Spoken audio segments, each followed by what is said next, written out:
لە ساڵی 2010 12 خولی تایبەت بە شانەوەی سزادراوان کراون بۆ سزادراوانی گەورە جگە لە نەو جوانان کە دوایە دێنە سەرێ و دە خول بۆ بەرزکردنەوەی ئاستی فەرمانبەران کراوە و 16 خولیش بۆ مەشقی پیشەیی بۆ ئەوەی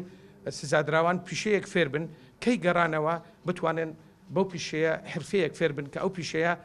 بتوانی خزمەتیان بکات و کارێک بکەن کە گەڕانەوە و هەروەها لە ڕووی دەرونیشەوە ئارامیەکیان پێ ئەبەخشی و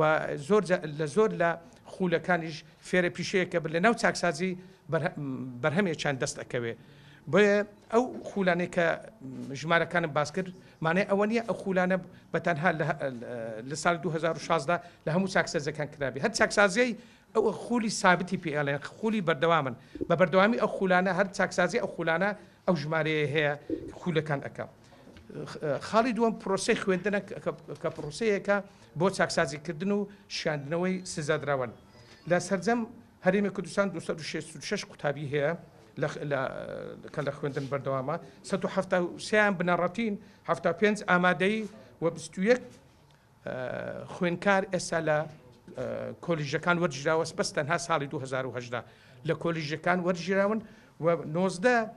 سزادراویش ساڵەکانی 2017 و 16 و 15 لە کۆلیژەکان و پەیمانگاکان وەرگیرابوون بەشێکیان ئازاد بوونە هەم یان بەلێبردنی گشتی یان خۆیان سزاکانیان تەواو بووە ئێستا درێژە بە خوێندنەدەن لە دەرەوەی چاکسازەکانیش سەرجەم سزادراو لە پەیمانگا و کۆلیژەکان ئەخوێنی کە ئەوانە هەمویان ئی چاکسازی گەورانی هەولێرن